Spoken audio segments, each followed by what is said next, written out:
So welcome again.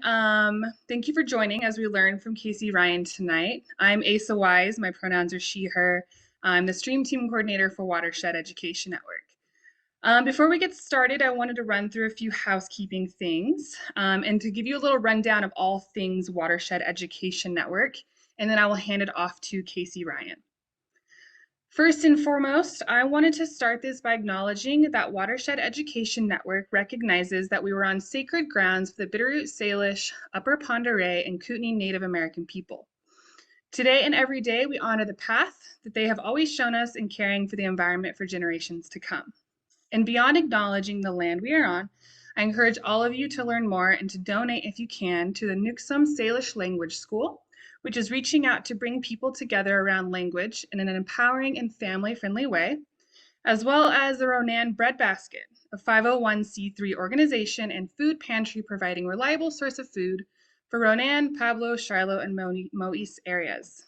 And as you can see, Steffi is adding those to the chat box, a couple of those links if you're interested in checking those organizations out. And there's tons of other awesome organizations in that area that I encourage you to check out.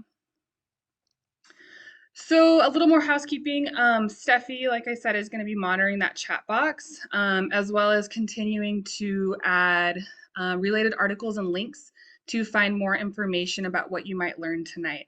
I think Casey Ryan also has a couple of resources for you as well once he gets started. You can put any of the questions that you have in the chat box, and Steffi will monitor that, and we will go through questions and answers at the end of Casey's talk. If you don't know how to add that to the chat box, like I said before, down below is that more button. You're able to add to the chat. You can also send a direct message to Steffi or to myself or to Casey. If you have any questions to start off, any technical difficulties, go ahead and do that now. We can practice if you'd like. Okay. I'm going to hop into our presentation. I've got a couple slides just to talk to you about Watershed Education Network. Just share my screen here.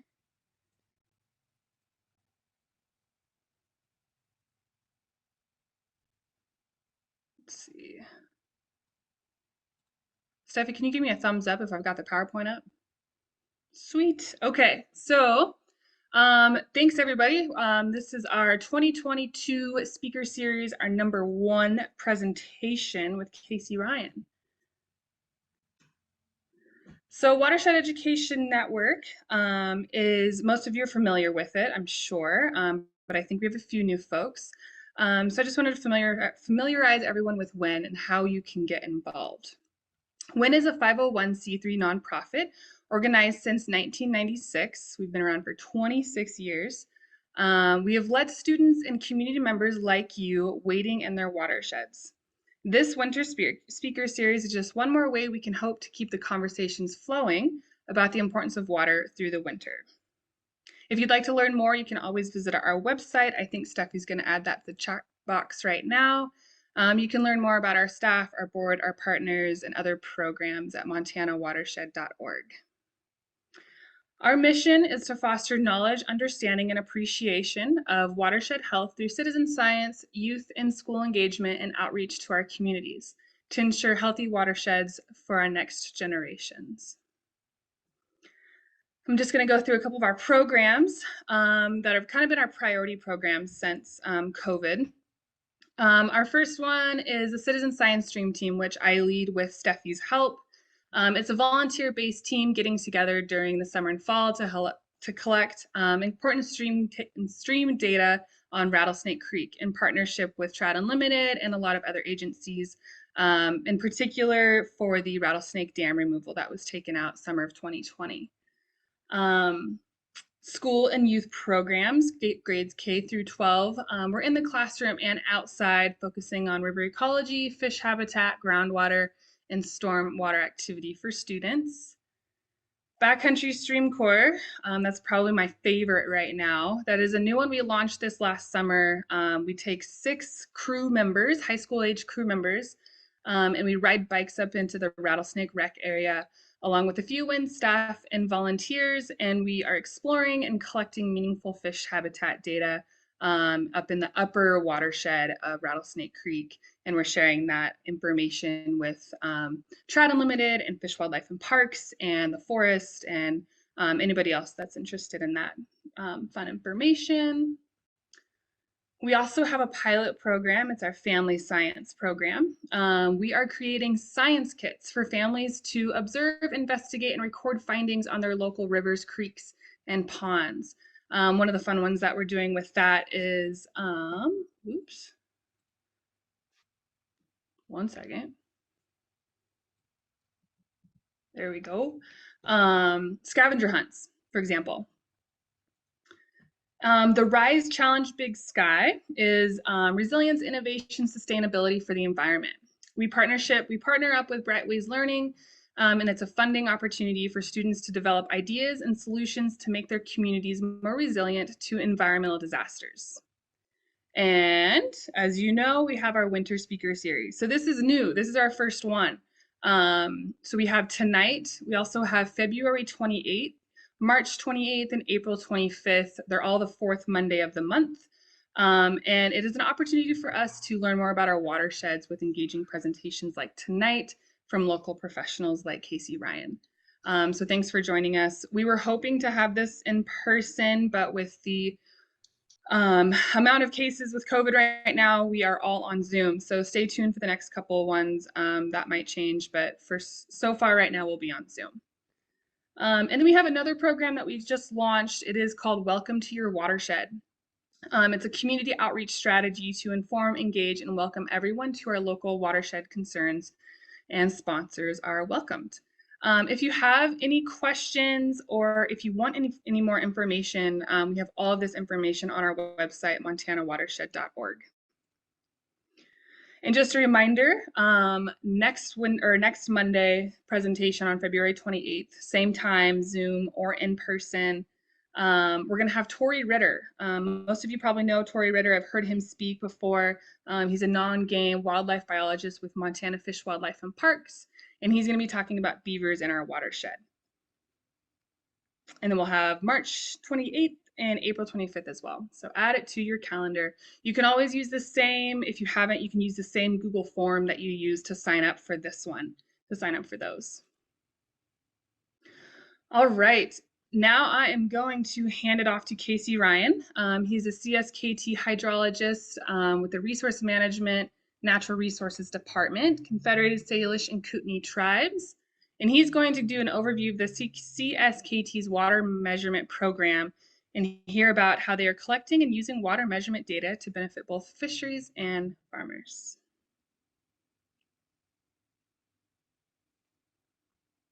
All right, thanks, Casey.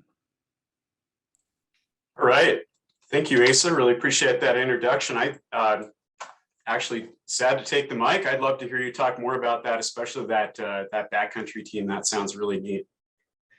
Well, Chestilu Pesia, Casey Ryan Squest, Chis Skelhu til Otsketko, Chines NPLC, Yepn Chines Lemti Real Hjalkwaske. Good evening, everyone. My name is Casey Ryan. I am Bitterroot Salish. I belong to the Confederated Salish and Kootenai Tribes, and I'm really excited and really happy to have the opportunity to be here with you this evening. Thank you so much to Watershed Education Network for hosting the Winter Speaker Series, and thank you for inviting me to be here with you to kick off the series. It's actually quite an honor. So I see a couple friends here in the Zoom, but for those of you who I haven't met, just to introduce myself, I grew up there in the Missoula Valley in the lower Rattlesnake, actually. So Rattlesnake Creek was very special to me growing up. I was often sent out to play, after dinner and got to hang out until the streetlights came on. And quite a bit of that time was exploring the meanders of Rattlesnake Creek and the little islands down there. And then when I grew up, it became the Rattlesnake Wilderness area as I got a little bit older. I got 2 degrees from the University of Montana. I started my career with the Fish Wildlife Service, had a wonderful time through their SCEP program. And then in 2015, I started with our tribe's Safety of Dams and Roads program. I worked my way through there into the water measurement program and accepted a position here in 2016. Now my role has expanded just a little bit. I now help with compact implementation. So I'm within the Division of Engineering and Water Resources, and that is housed within our Natural Resources Department. As a Bitter Salish tribal member, gathering together and telling stories in the winter is definitely one of my favorite cultural traditions. So again, I'm really excited to be here with you guys and share a little information about our tribe's water measurement program. I did have one question before we start. Deb, when you invited me to do this, you said that there was going to be dinner.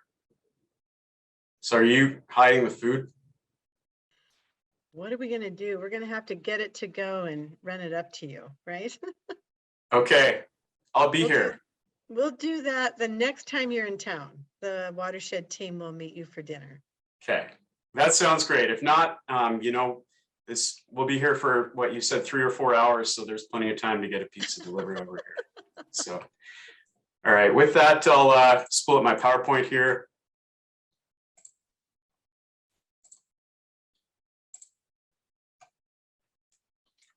And we'll all say a silent prayer for my rural internet connection up here. Our fingers and toes are crossed, right? All right. There we are. So in addition to water measurement, our tribes recently settled their long negotiated water rights settlement. And so Deb asked me to provide a little bit of background on that. The water rights settlement is an incredibly complex topic. So, you know, it can't really be tackled in 30 minutes. It involves water law, it involves surface water hydrology, groundwater hydrology, water supply forecasting and modeling, irrigation project rehabilitation, environmental restoration, cultural preservation, economic development, just to name a couple topics. So with that in mind, with my presentation, I would like to provide a cultural background of the settlement, a brief overview of some of the core themes within the settlement, and then focus on my role in compact implementation, which is really in water resources management. All right, just to orient us in space and cultural geographic context, here's a map developed by the Salish and Kalispel Culture Committee of tribal Aboriginal territories. You may recognize the red lines on this map, and those indicate the current political boundaries of what is now Montana, as well as the surrounding states. In orange, you can see the current political boundary of what is the Flathead Indian Reservation to the north. And this map also shows the Southern Bitterroot Indian Reservation to the south, and that's described in Article 11 of the 1855 Hellgate Treaty. This dark and light blue area that you see here, that represents the Aboriginal territories of the Salish and Kalispel peoples.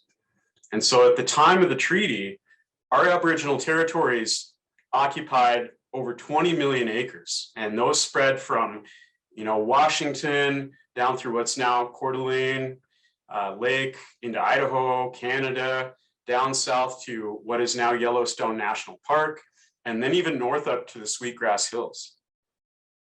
And another thing you'll see if you look close on this map is some of our tribes' names for these places. And a lot of those names describe the lands, the waters, or the animals that lived in those places. To this day, many of these Aboriginal territories remain important areas for traditional use, and they also remain important places of cultural practice for the Salish, the Kalispel, and the Kasanka peoples. I also wanted to show this timeline of Salish history in Montana. This is also from the Salish Kalispel Culture Committee. And I think this is neat because if we look at the history of human settlement here in Montana, archaeological evidence goes all the way back to the Anzac Clovis burial site just north of Livingston. And that shows that humans have been here in this area for at least 13,000 years. But what's very interesting is that Salish oral history contains stories of a foreign land full of ice and of snow, with animals that were much larger and often more dangerous than the ones that we have today. And a lot of these stories in our creation stories sound almost identical to what geologists tell us that the last ice age must have looked like. In fact, there are too many similarities for it to be mere coincidence. And so I point this out because when we talk about tribal history, we often talk about this little sliver in time here on the right-hand side of your screen. In fact, if you were to crack open a book about Montana history, I can almost promise you that it probably starts in April of 1805, right? When Lewis and Clark came through and they reached Montana and they met the Salish people. And that's too bad because there's a lot of really good stuff that's happened during this more broad timeline. So I really like this because it's a great visual to help emphasize the length of time that people have been living here in Western Montana. If you were to think of the oldest pyramids in Egypt, those are about 5,000 years ago on your timeline. So that may give some context as well. And during this entire time of habitation, tribal peoples have been caring for the landscape and ensuring that there would be sufficient resources for future generations. So who are we today? Today, our confederacy includes 3 tribes: the Salish, the Kasanka, and the Kalispé peoples. We're governed by a tribal council of 10 elected tribal council women and tribal council men from districts around the reservation, and they in turn elect a chairwoman or a chairman. Today, our tribes consist of about 8,000 enrolled members, and about 5,000 of those members live on the reservation. And the Cskt is the largest employer on the reservation, and they employ about 1,400 people. A little bit of tribal background. You know, who here has been to the reservation? You can raise your hand there. I can see a lot of you. I think pretty much most of us, right? So just a short time ago, it looked much, much different. This is a land status map here. All right, I see a show of hands. Excellent. This is a land status map here on the left-hand side of the screen, and that shows the status or the land ownership, if you will. So keep an eye on that map as we go through. In 1855, that Hellgate Treaty, in the Hellgate Treaty, the Cskt ceded about 20 million acres of their Aboriginal territories, and they did that in exchange for certain guarantees within the treaty. And those include the exclusive use and benefit of the tribal homeland on the Flathead Indian Reservation. And it also includes the Aboriginal rights to hunt, fish, gather, trap throughout their Aboriginal territories at all usual and accustomed places. And that clause in Article 3 is significant because although this language doesn't explicitly mention water rights, courts have repeatedly held that the language within Stevens treaties gives rise to more than a simple right to access fisheries at all usual and accustomed places, because fishing rights implicitly include a right for habitat to support fish, right? And so recall that for the tribes, those usual and accustomed places represent all that blue area in the map we just saw, which is most of the state of Montana, specifically the western half. This is a land status map in the 1930s, just a short 80 years later. As you can see, it's dramatically different. And that's largely driven by a couple things. Primarily in 1904, Congress passed the Allotment Act, and that set the course for the loss of over 60% of the reservation land base. Tribal members were given either 80 or 160 acres of land, and the rest was deemed surplus, and they were opened up to homesteading. And so very quickly, the tribes became a minority on that homeland that they reserved for themselves, and that had profound and lasting impacts on tribal languages, tribal cultures, and tribal communities. The other thing that happened in 1904 was that Congress authorized the construction of the Flathead Indian Irrigation Project, and that would be constructed over the next 56 years, finally being completed in the 1960s. Today, that project is 128,000 acres, and that affects every major watershed on the reservation. Here's a land status map from today. This one's 2021. As you can see, there was a lot of land restored back to tribal management, and that was the result of decades-long effort to purchase back their reserved lands. As of 2022, the tribes are now their majority landowner on their own reservation, owning and managing somewhere around 60% of the land base of the reservation. And to the tribes, caring for the landscape remains a tradition, a responsibility, and a priority. As just a couple examples, in 1934, the CSKT were the first tribal government to adopt a federally approved constitution under the Indian Reorganization Act. The tribes set precedent as the first tribal government to establish primitive areas and tribal wilderness area within their jurisdiction. In 2013, the CSKT were one of the first tribes to author a climate change strategic plan, and we are currently in the process of updating that plan based on new science and policy. Our tribe's wildlife management program has successfully reintroduced threatened and endangered species back onto tribal lands, and they've also established special wildlife management areas.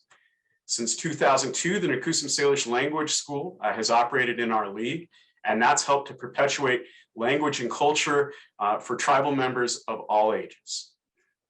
Our tribes also have a successful suite of technology companies all housed under S&K Technologies umbrella. And the reservation is home to Salish Kootenai College, which offers numerous four-year degrees as well as several master's degrees. And those serve various members of the communities. I'm actually a part-time student over at Salish College, Salish Kootenai College, with all my free time. So I list these to show that the compact is frankly a lot of work. But this is a tribal organization that does not shy away from big projects.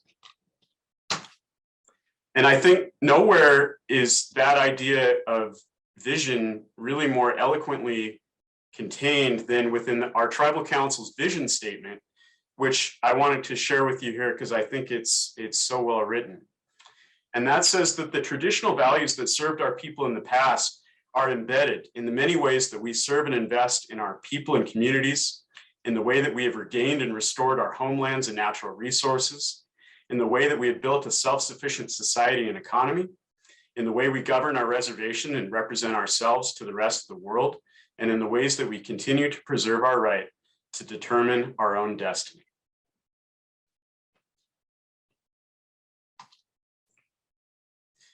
So, let's talk briefly about the CSKT Water Rights Settlement, and that's also known as the Water Rights Compact, or often just the Compact. It's a very broad topic, and the full story of the Compact is really more of a dissertation than a half-hour presentation. So this is just to give a 30,000-foot view here, to give some context, and then we'll dive into water measurement. So why do we need a settlement?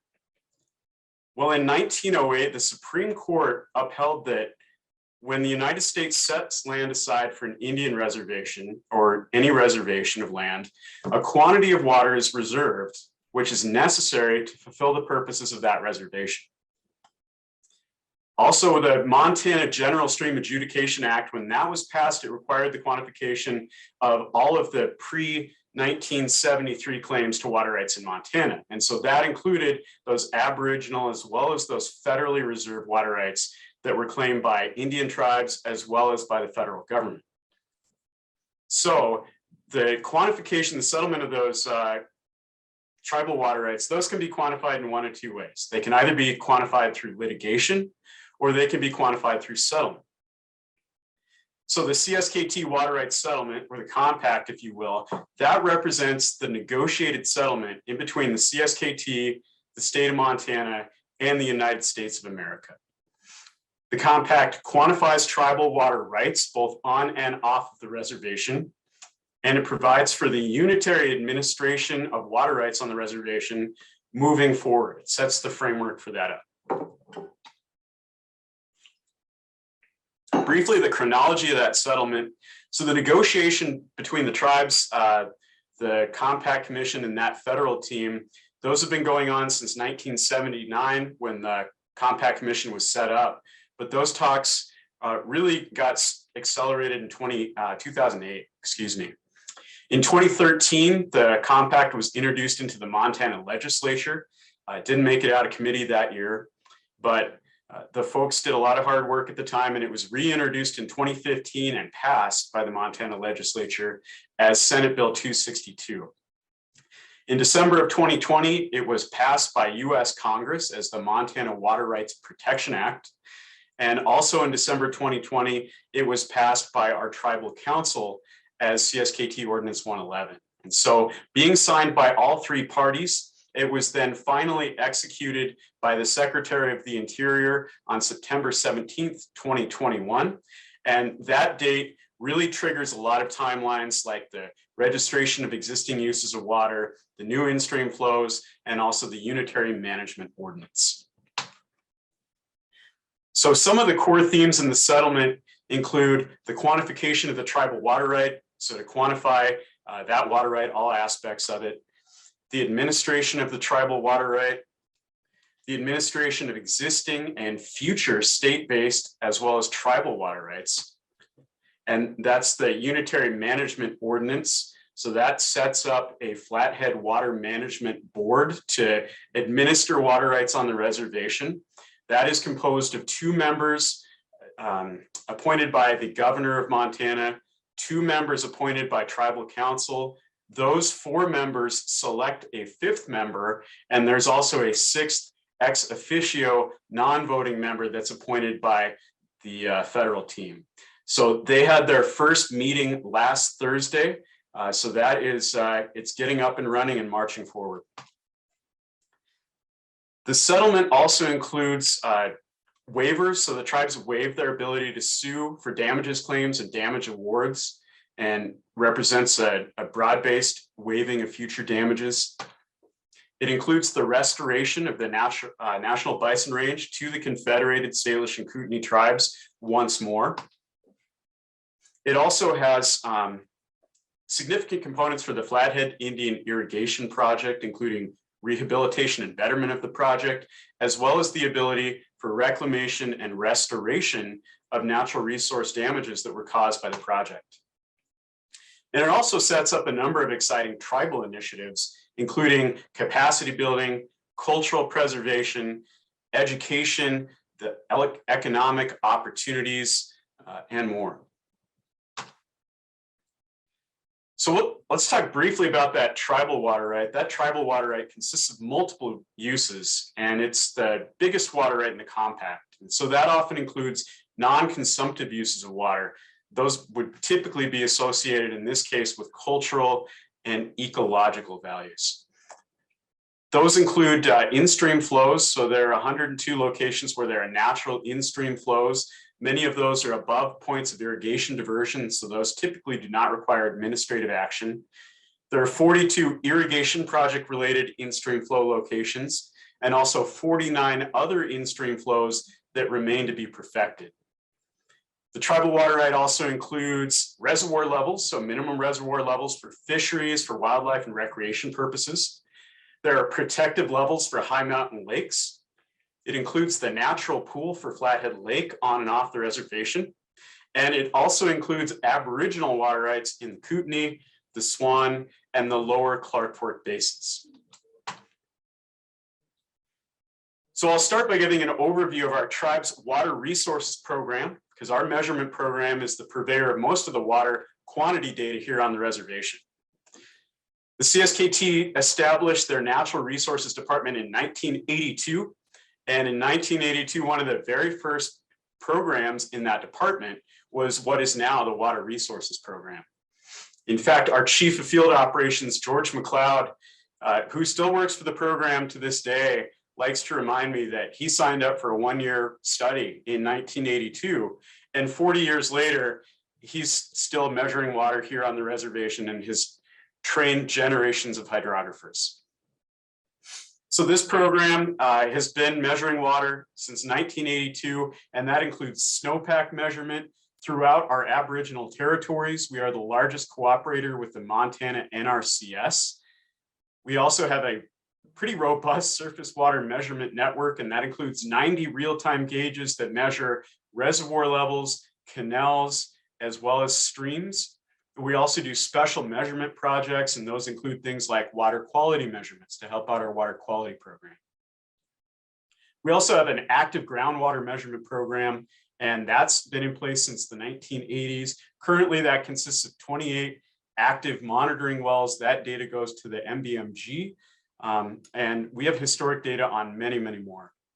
And so we use that data to quantify water resources on the reservation, to help defend tribal water rights.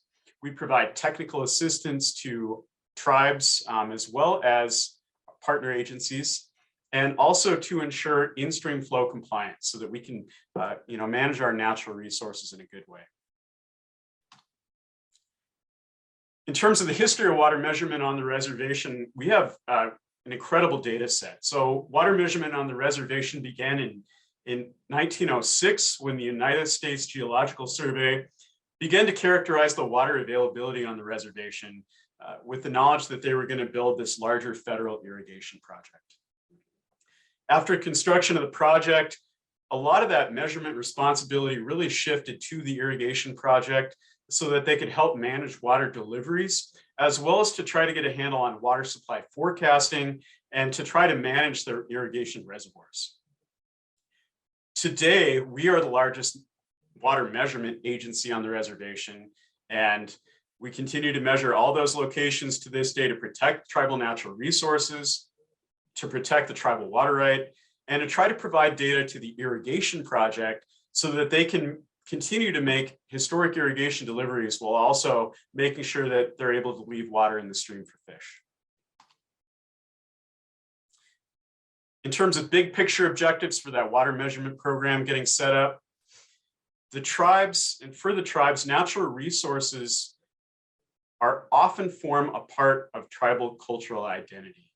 I find this to be true in listening to a lot of the stories that our elders tell. They emphasize that natural resources and cultural resources are really one and the same. The tribes have held that competent water measurement really helps to support tribal sovereignty as well as to defend tribal water rights. And our tribes have also long held that best available science is the preferred approach to resolve our treaty-based water rights. And so if you zoom in on a lot of these place names, a lot of them really talk about water and the creatures that live in water. So for example, I'm coming at you live from Ronan, Montana, which traditionally is known as Cskt in Salish, and that means spring water or water coming up out of the ground. We're just south of Squelust Keps, which is the Beavers Dam, and we're near Skipmetko, which is the place of the falling waters, which is where they built what is now Salish Kasanka Clispe Dam. And for those of you in Missoula, you're probably closer to I, or also known as Eichsten, and that's the place of the small bull trout. So that's the confluence of the Rattlesnake Creek and the Clark Fork River, which is, where I grew up and right next to the WIN offices there. So you can list that as your address. There's a lot of technical drivers too for water measurement on the reservation. This is a really complex setting when it comes to water. So I mentioned the irrigation project that touches every major drainage on the reservation. And in many cases along the Mission Mountain front, it captures a lot of those small streams, in many cases in their entirety. And they no longer flow out onto the Mission Valley floor. They're captured in the irrigation project. So there are multiple trans-basin diversions. There are over 128,000 irrigated acres just on the project.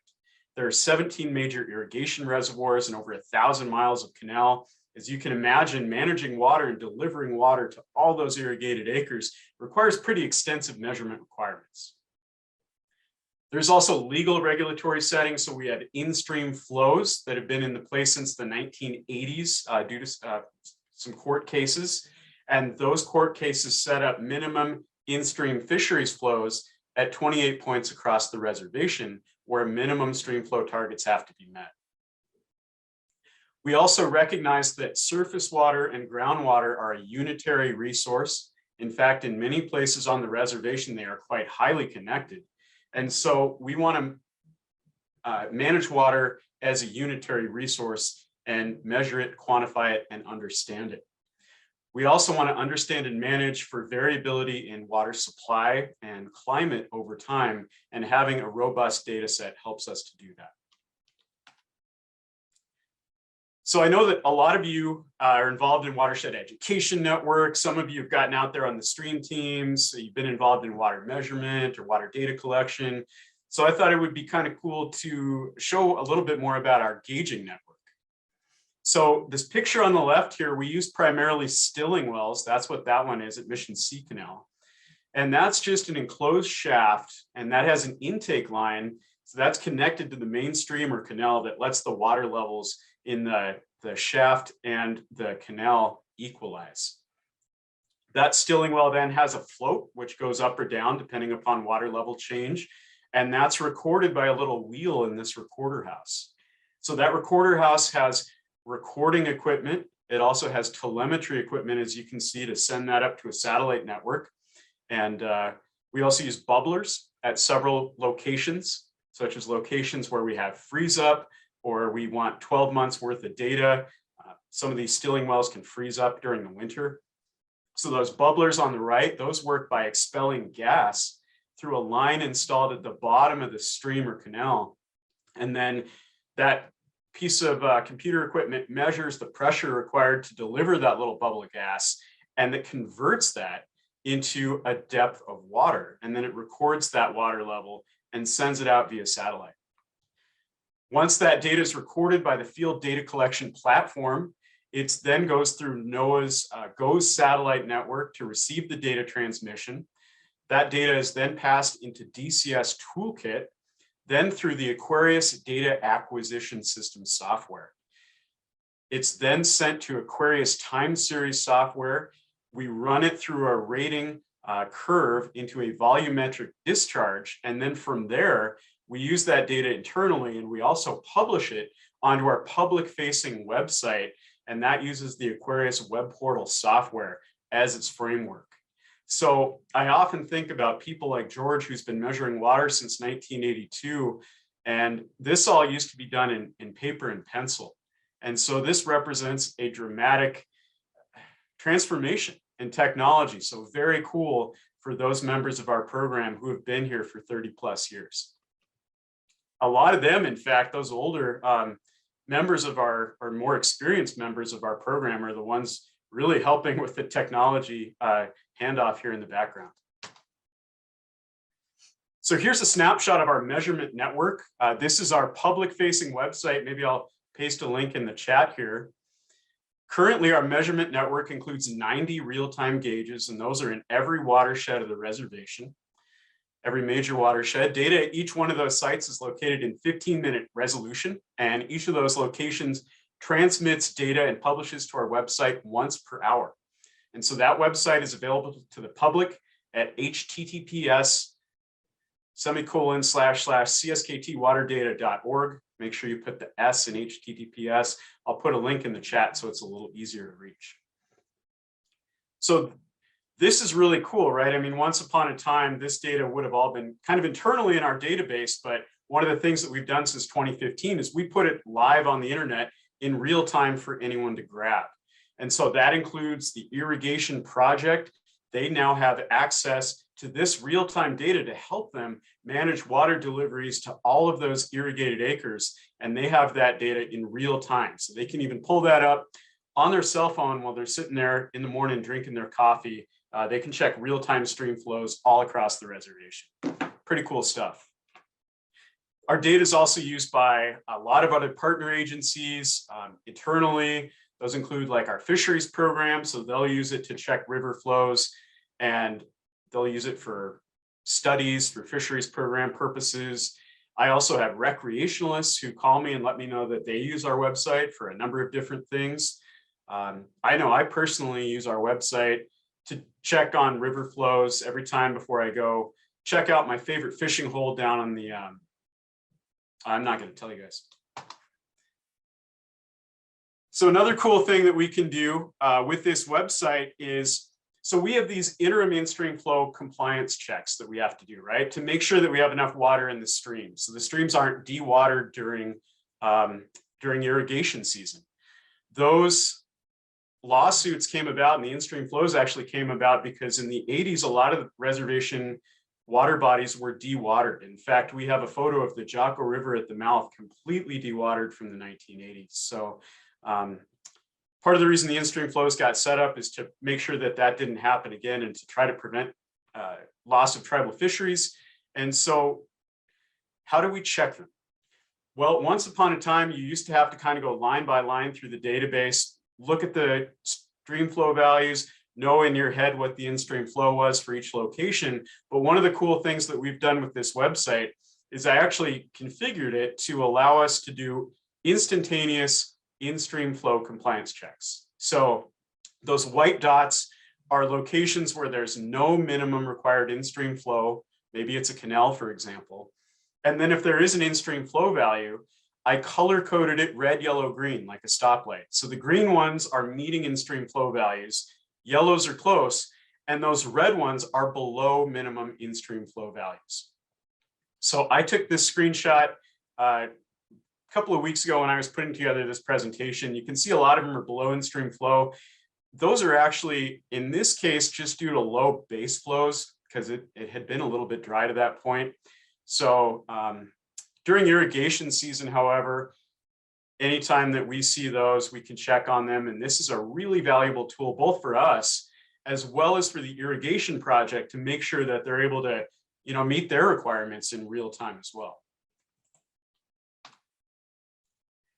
In addition to having minimum required in-stream flows, the irrigation project also has maximum allowable return flows. So some of the reservation irrigation is done via flood irrigation, for example, and the water that's not used there gets oftentimes dumped back into tribal waterways. And so, as you can imagine, this is hot water. It has elevated sediment. It has elevated nutrients, not the kind of stuff you'd want to drink on a hot summer day. And so there are maximum allowable flow amounts that can go back into tribal waterways. So one of the neat things we can do here is I set up the same stoplight on our website, and this monitors for those wasteway return flows so that the irrigation project can make sure that they're keeping within their legally required boundaries there as well. That's really cool because it moves us from monitoring compliance after the fact to being able to monitor that stuff and manage that stuff in real time. This is a hyper simplified schematic of what our measurement network looks like and how it was set up.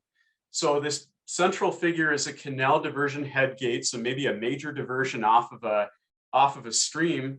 There's actually couple of these right near the Wen headquarters. So the next time you're walking by the Clark Fork River, see if you can spot a couple of these. So this is what they look like here. And in terms of irrigation project management, this represents a decision point. So water can be left in the stream, and the irrigation project manager is required to leave a certain amount in the stream for fisheries.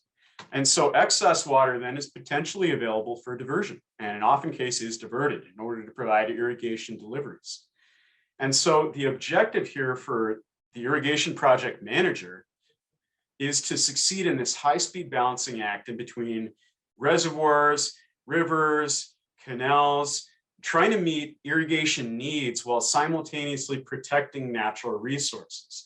It's incredibly complicated. And so part of the reason that we set up this network is to try to provide enough data for them that they can do a good job at this complex task. So the Flathead Indian Irrigation Project consists of 14 major irrigation facilities, and those range in size from 1,000 acres at Turtle Lake to 27,000 acre feet at Pablo Reservoir. And these reservoirs impound water for irrigation deliveries, but they also provide recreational opportunities. They provide a place for tribal members to go to practice traditional cultural activities and cultural uses, and they support fish and wildlife habitat. So currently the irrigation project relies on manual measurement to check the volumes in these reservoirs. And as you can see by the map, they're pretty spread out. Getting to some of these reservoirs can be 2-hour plus drive times round trip, sometimes on super gnarly roads. Anyone who's ever been hiking in the Mission Mountains knows what the road network can be like up here. And so imagine, driving back and forth like that for 8+ hours a day. this is definitely an area where having remote sensing capability is going to be really important and valuable for the irrigation project. And so that's really our crew. This is a picture of us installing one of these water level sensors at McDonald Dam at the top.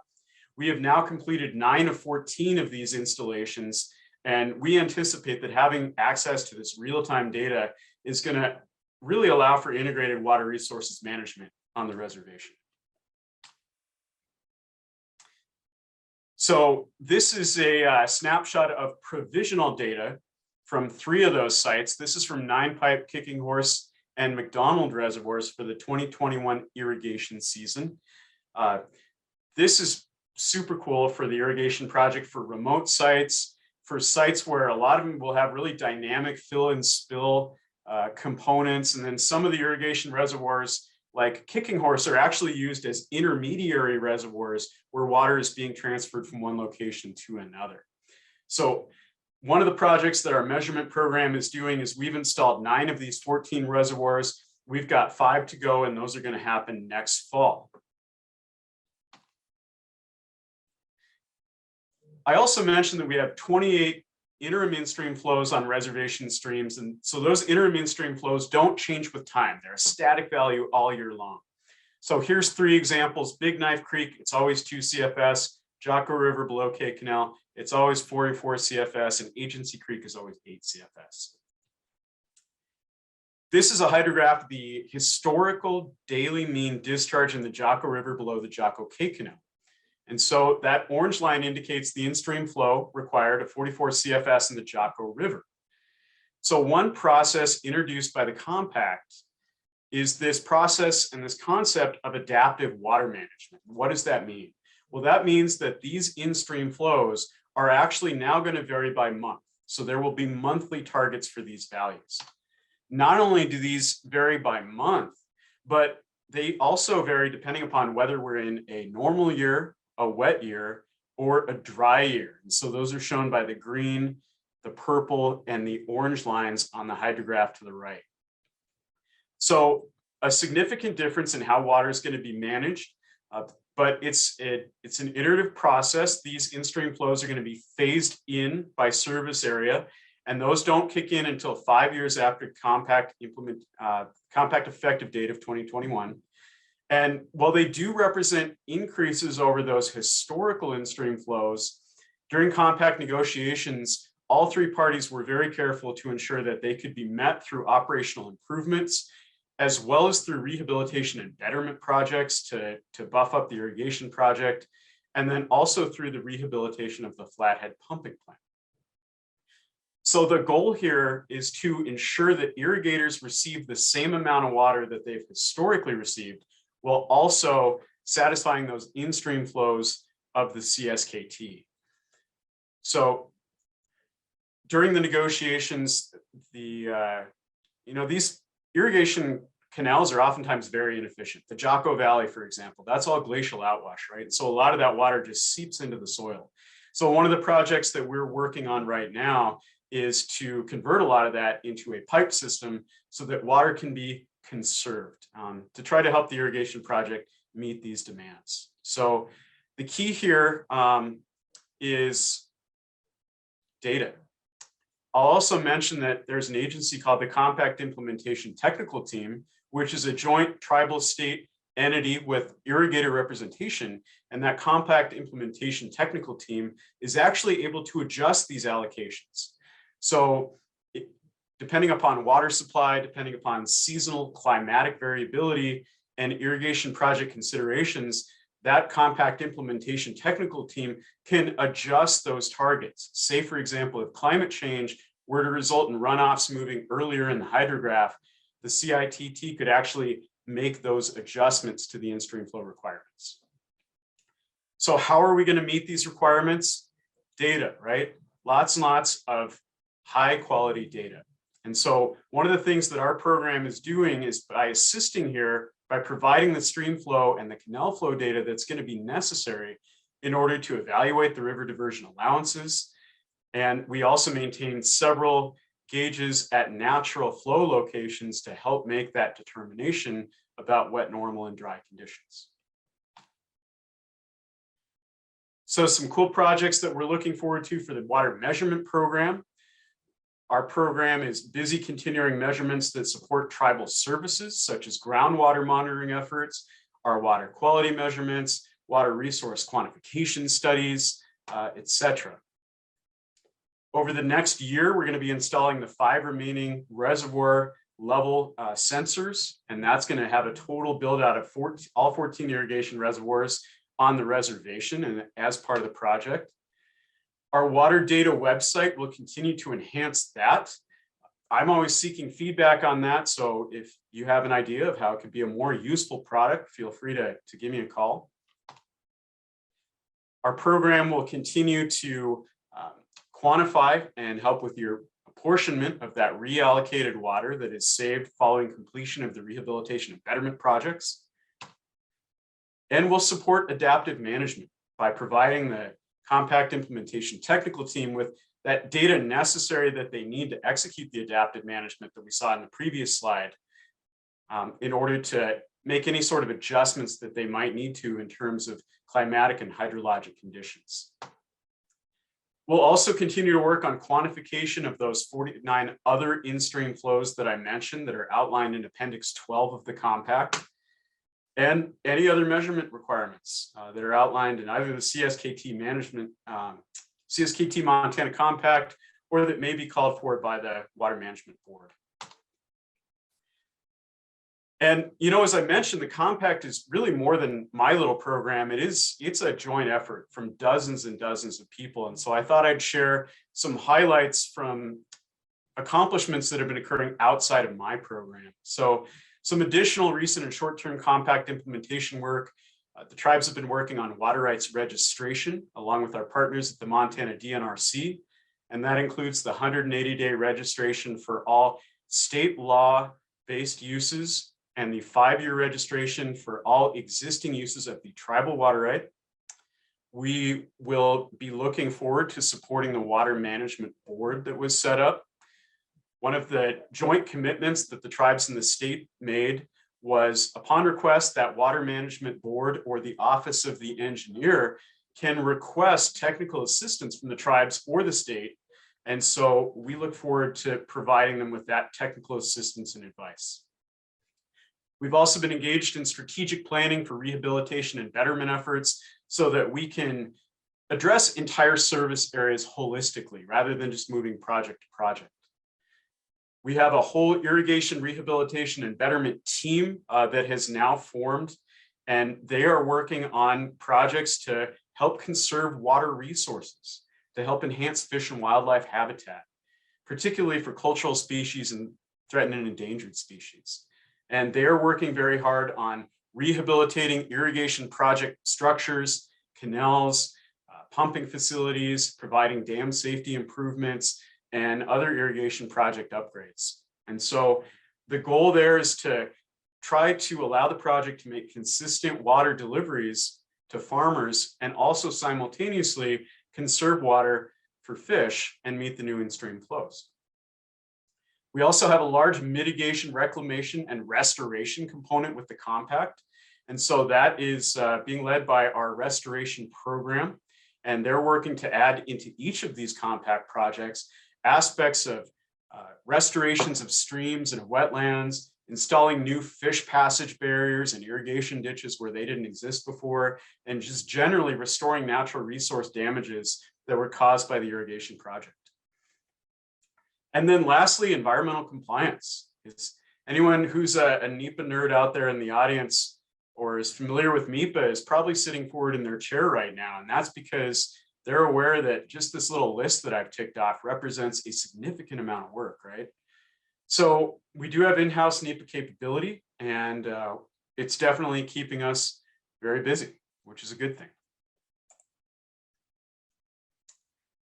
So there's a brief overview of the compact, specifically as it relates to water resources, water measurement, and how we're using some of that data to support execution of the compact. The compact is a very complex piece of legislation, but I'm very fortunate that we have an amazing team of people here who at CSKT who are working on compact implementation, and that includes multiple tribal departments. It includes the full-time work of dozens of people who directly or even indirectly contribute to the success of the implementation. And we also have excellent partnerships with our non-tribal neighbors, and those include the state of Montana, the BIA, Fish Wildlife Service, Fish, Wildlife and Parks, too many nonprofits to mention, individually, and local irrigators. And I'm sure I'm leaving some people off, that's just to name a few. So as a hydrologist and a technical person, I think this is a very exciting opportunity because the settlement is very data driven. And our tribes have a water measurement program with over 100 years of collective experience in water measurement and hydrology. So I'm really looking forward to being a part of the team that I'm on and continuing to help develop our program to meet the water needs of today, as well as the water data needs of tomorrow. So there's significant opportunity moving forward to address irrigation project efficiencies, to restore natural resource damages, to provide economic opportunities, and also to perpetuate our language and our culture. So with that, I really appreciate the opportunity to be a part of your day and to share all this information with you. So thank you again to Deb and to Watershed Education Network and Lemlemsh Pesia. Thank you to all of you. Awesome. Thank you, Casey. I think we had one question from Morgan Case. Maybe we missed it. Is there a method of relaying real-time data, satellite or cell? Yeah, that's a great question. The method is via satellite. So we transmit via satellite telemetry, and then we use NOAA's GOES satellite network to handle that satellite transmission. That then comes down into our database and onto our website. So maybe if I have a quick second in between questions, I will throw a link in there to our website so that folks can get on there and check it out. There we are. Cool. And Robbie has a question.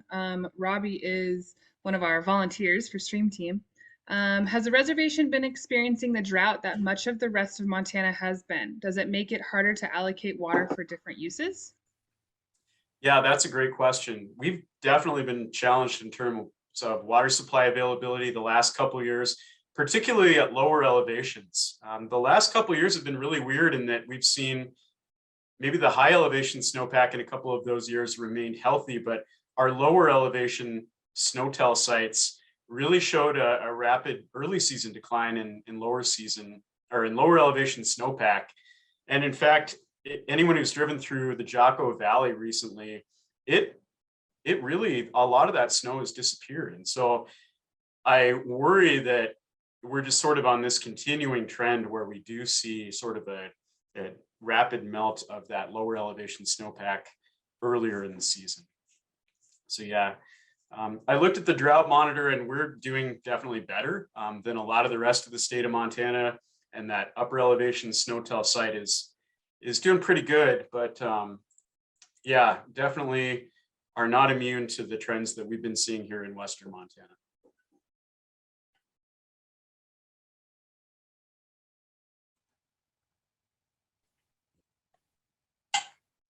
I will point out, if you do bookmark that website and you get really hooked on it and you're like Deb, I know Deb checks out our website every morning when she's having her coffee to look at stream flows. So we're working on moving our entire database to the cloud, actually, for various reasons, that seems to be where everybody's going these days. So that website may or may not change, the link to that. So just prepare yourself, Deb. If it doesn't come up here in a week or two, we'll get you a new link. We're just moving to the cloud like everybody else. Oh, good. Thank you. I'll try that tomorrow morning. All right. Awesome. Well, Casey, I've got a question for you. Please. I'm curious if, just when I think about irrigation and in-stream flows, in most communities and most watersheds, that's a fairly contentious issue. And just kind of, I'd love to hear you describe how the relationship is being built with your, people on the ground who are working with irrigators, and how the communication's going, and how this is being received as the way of the world on the Flathead Indian Reservation. Yeah, that's a great question. In terms of meeting those in-stream flows, the irrigation project recognizes that it's in need, right? That's sort of the rules of the game that you have to play by. And so we have been doing a lot of work to try to provide them with really sound data so that they can make informed water management decisions and really be efficient with their irrigation water deliveries, which benefits not only the irrigators through being able to make consistent irrigation water deliveries, as well as to make sure that they're able to manage their stored water later in the season. And of course, that also benefits fish, right? Making sure that we have those in-stream flow values being met. So that's here on the reservation. The tribes have also participated in a number of initiatives to increase on-farm efficiency. And so that includes an expansion of the Bureau of Reclamation's AgriMet network here on the reservation. We worked with them, so that provides real-time crop water use data for local irrigators.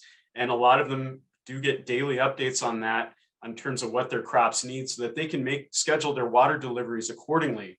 So I think that's been really valuable data for them. We're going to continue to try to provide local irrigators with information on how to make better, or just, give them the data for on-farm efficiency and let them kind of make the call and manage their water deliveries that way. I think that's been really well received locally.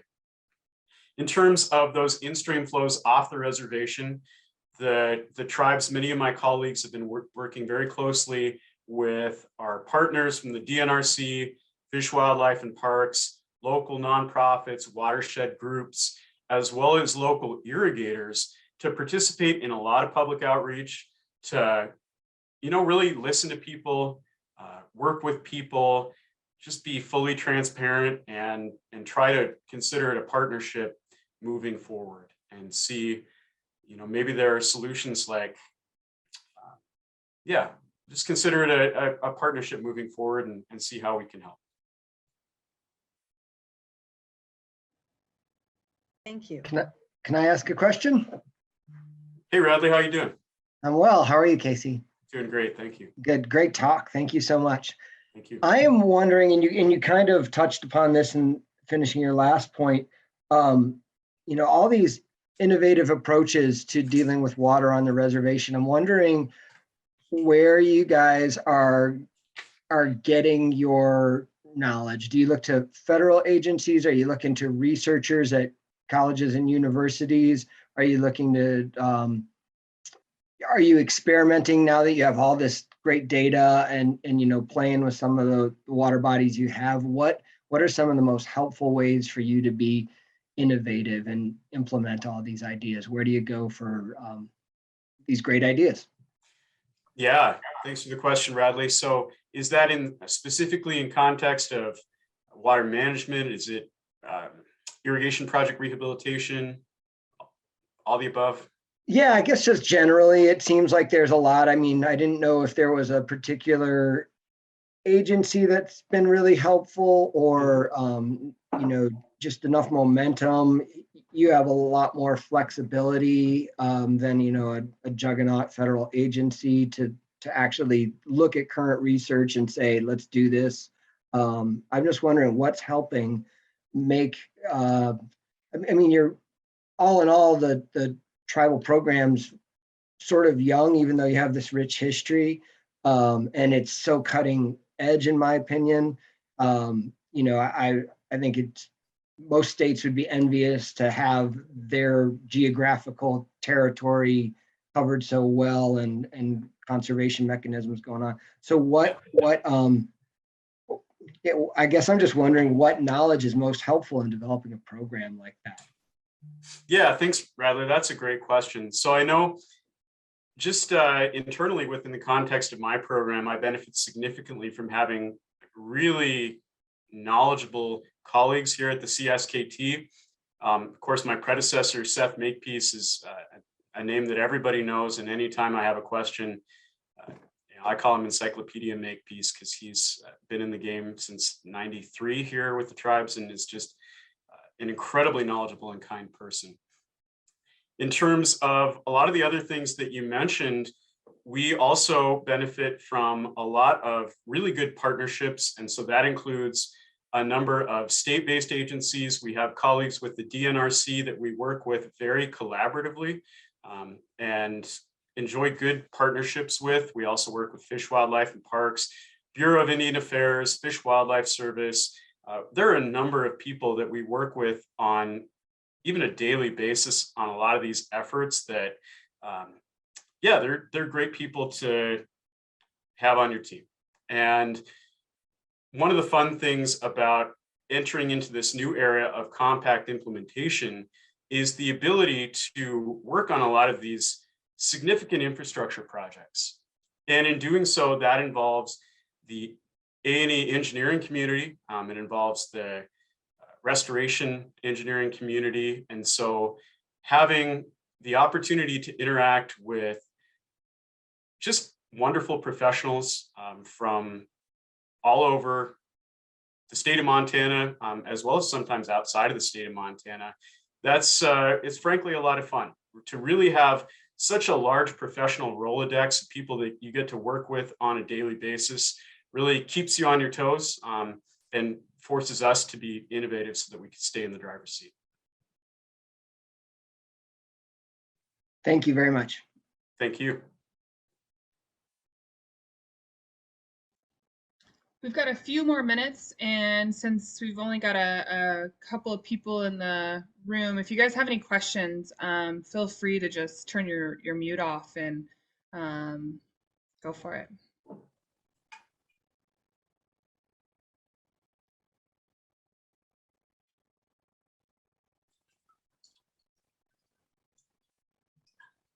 Maybe. Just as a point of discussion, Casey, it seems like the technology just kept evolving from your water resources division. Can you kind of describe how you grew from that 1982 sort of stream gauge that was probably just out there to take a look at, and how you grew the technology that you're using now? Yeah, it's amazing. How exciting. You know, I took a cartography class at the University of Montana from a gentleman who talks about his wife often getting angry with him because they never ate a single meal at their kitchen table because it was full of his drafting stuff for all the maps that he was making as a young cartographer. And he taught me GIS. And so I think it's been sort of a similar transformation for some of the folks in our program like George and Steve, who started in the 80s when it used to be an army of Suburbans driving around checking on staff gauges and making weekly or even daily measurements, to moving into strip charts and Stevens recorders, going through pygmy meters and all of the different methods that have been used to measure water. Moving forward to today, where now they're using acoustic Doppler profilers. We've got river surveyors, and they're really using the latest and greatest equipment. And they've used everything since those early pieces of equipment in the 80s until now. So how cool for them to have that as part of their career and to move from working records via paper and pencil and strip charts. They used to literally do this by paper and pencil and have eraser shavings all over the place. And now they're using incredibly sophisticated pieces of technology that, frankly, if you look under the dashboard about how they do their rating curves and stuff like that, it looks like a spaceship. It really does. It's really cool. So they're using incredibly powerful pieces of software. They've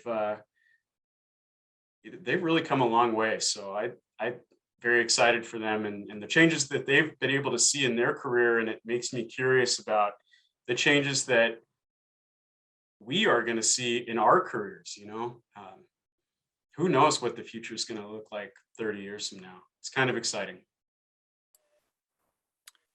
Casey, on that note, I got a question. do you foresee, or maybe it's already happening, but any water quality measurements that'll be real time and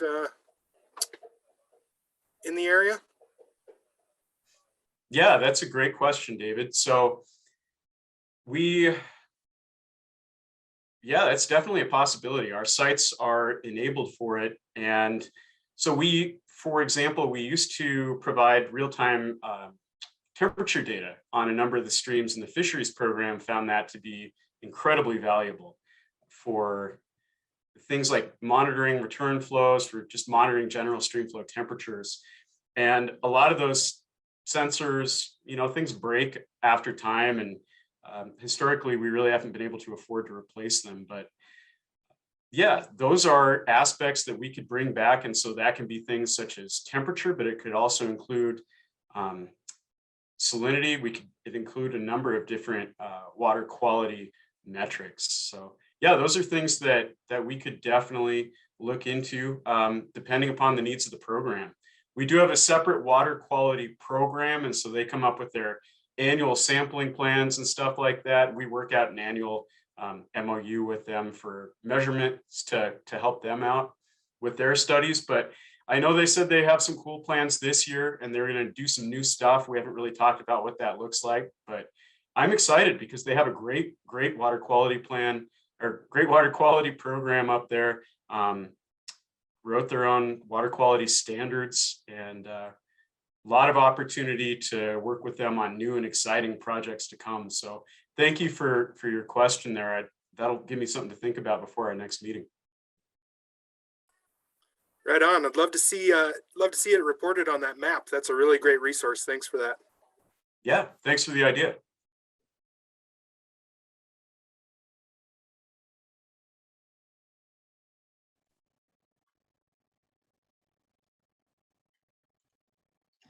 All right, well, lots of thank yous. Yeah, I just want to echo everyone's thank you. Casey, this was great. I think we've all been reading a lot about this, but it's great to hear from you and to see all those maps and stuff. Yeah, if anybody has any questions later on, Casey, is it okay if we put your email in the chat? Yeah, I'm going to put that in there right now. Awesome. Cool. And if anybody has any questions on any Watershed Education Network stuff, you can find our website, montanawatershed.org. Also, we're on Instagram. It's just watershed.education.network. We post a lot of our upcoming events on there, as well as the speaker series. Yeah, so thank you everybody for joining us. Thank you, Casey, again. And we hope to see everybody at the next one. So that's February 28th with Torrey Ritter talking about beavers in our watershed. I see a question from Morgan. Any chance this recording will be able? Yes, we are going to share this. We'll probably have it on our website. If you send me or Steffi an email, we could probably send this to you as well if you'd like to have it. It'll probably take us a couple days to get it on our website and everything. But yeah, go ahead and shoot Steffi an email and she can get that sent over to anybody. Also, MCAT, like I mentioned before, they're going to have this recorded and on their platforms and stuff. And so we have everyone's emails as well. And so we can follow up with everybody on that too. Cool. All right. Well, thank you, everybody. Visit our website for more information. Reach out to Casey, and we'll see you next time. Hope you guys all have a wonderful evening.